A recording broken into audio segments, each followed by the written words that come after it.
Released now a decade ago, in August of 2014, when Five Nights at Freddy's hit the internet, the world, and especially YouTube, things would never be the same again. Ooh! In the first installment of this amazing franchise, but chronologically the sequel to FNAF 2 and prequel to FNAF 3, you play as a guy just seemingly wanting to make a paycheck, a newly hired security guard named Mike Schmidt. We find out the name of the main protagonist after completing Night 5 when he receives a check for the week's work with his name written on it. This being one of the first ever FNAF lore drops for completing the game. You never see Mike as you play it from his perspective, except for a pair of eyeballs sticking out of Freddy's head if you end up getting caught by an animatronic and stuffed into a suit. Pretty brutal for a kid's game. Love it. But we'll get back to this later. Each night starts with Phone Guy, a pre-recorded training message from the previous night shift guard. Hello? Hello? I wanted to record a message for you to help you get settled in on your first night. And now, thanks to the first Five Nights at Freddy's interactive novel, it's finally revealed that Phone Guy is actually named Ralph, after 10 years of going unnamed. What? So what's going on? You play as our boy Mike, the security guard who needs to survive 5 nights, shutting the office doors and the animatronics when they get too close.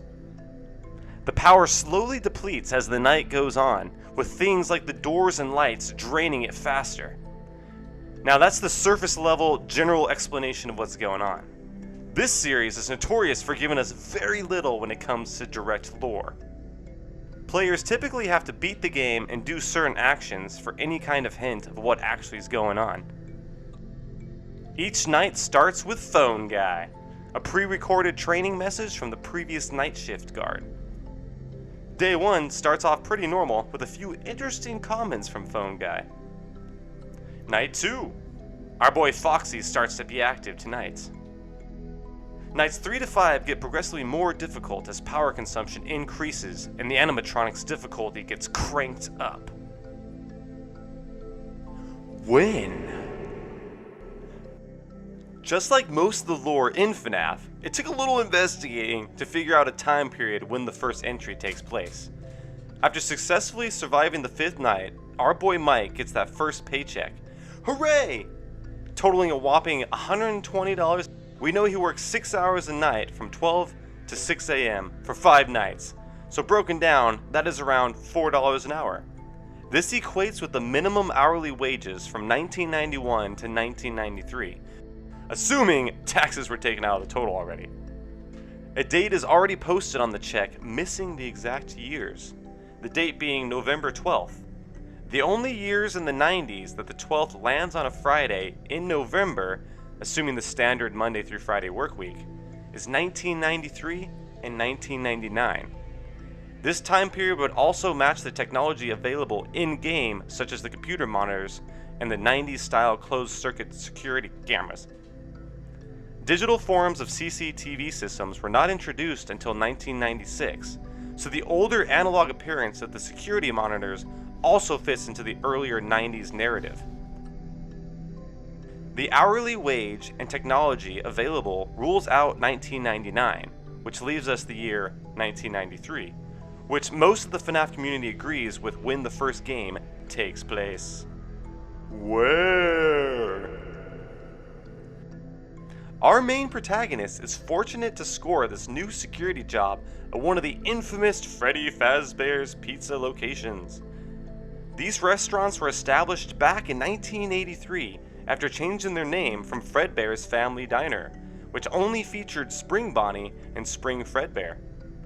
The new Fazbear Pizza locations would feature the rockin' lineup we all know and love today. The security guard spends his entire shift located in the security office, where all the camera monitors are set up with electronic security doors to the left and to the right. Right above the desk is the classic Celebrate poster, which would be seen in multiple FNAF games. This is actually one of the first Easter eggs in the series.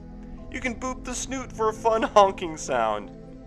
Even in Help Wanted, the VR version, you can honk the nose, which just shows how much Stillwell appreciates and loves the series as much as the fans. In Help Wanted, you can also attempt to finally leave the office and end your shift early, but you end up getting captured immediately. The office also features the metal fan, which is another reoccurring object you see throughout the series.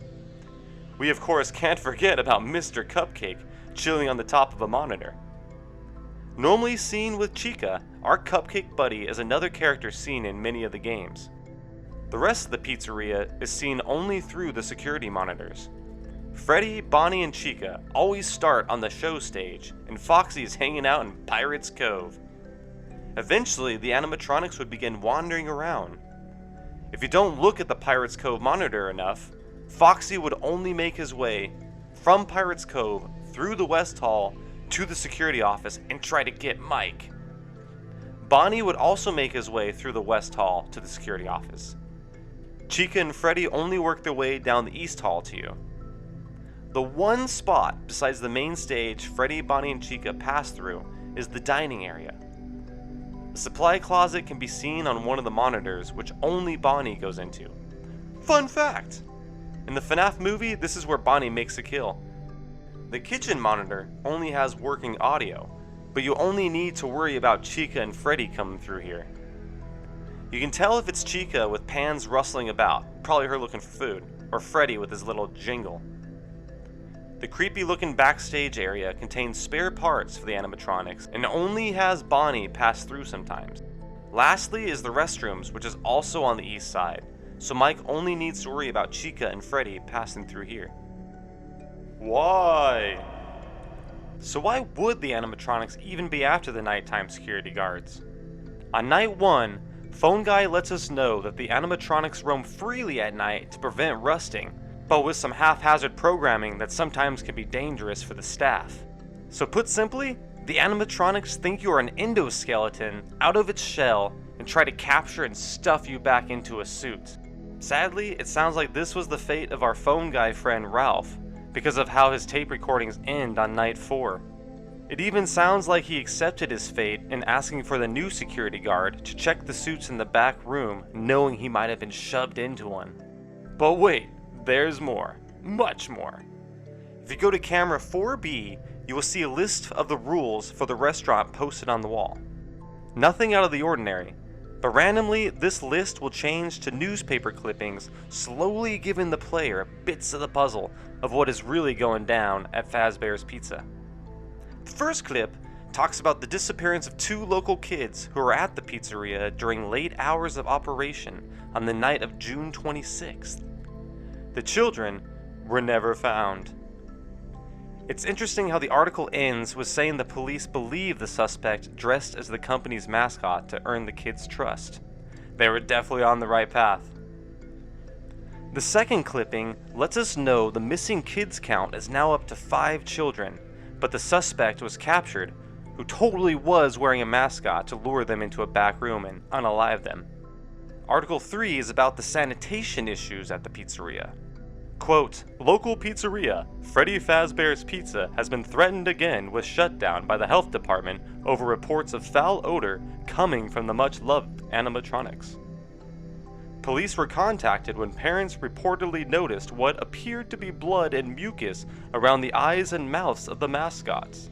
One parent likened them to reanimated carcasses. The final newspaper clipping informs us the local pizzeria is to close by year's end after a search for a buyer. This is most likely why the building looks so run down already, because of no new innovations. The CEO of Fazbear's would go on to say, "These characters will live on. In the hearts of kids, these characters will live on." It's Me appears on any random night in multiple locations. Sometimes it will appear in the East Hall, or you can easily miss it when the out of order sign in Pirate's Cove changes when Foxy leaves it. The office isn't even a safe zone from these hallucinations, as It's Me appears directly on the screen as if it's in Mike's own head. In the East Hall, and the spot where It's Me would sometimes appear, Mike may catch a few posters of what seems to depict the crying children, are victims who are stuffed into the animatronics. The rarest hallucination is the elusive and mysterious and deadly Golden Freddy, with around a 1 in 33,000 chance. When checking camera 2B, the player will see a Freddy poster on the wall that can become a close-up of Golden Freddy's face. It is implied that it was Golden Freddy who killed the previous night guard because you hear its roar in the last phone message. In later installments, we find out it was William Afton, one of the co-founders of Fazbear Entertainment, who was dressing up as Spring Bonnie and stuffing them into the animatronics. Sadly, the kids' spirits would be trapped inside for many years. The spiritual nature of everything that happened at Freddy Fazbear's Pizza locations would kickstart the future of the franchise and help explain so many creepy mysteries you see throughout the games. Thanks for tuning in. If you haven't already, please like and subscribe. That really means a lot. You guys have a good one. Bye!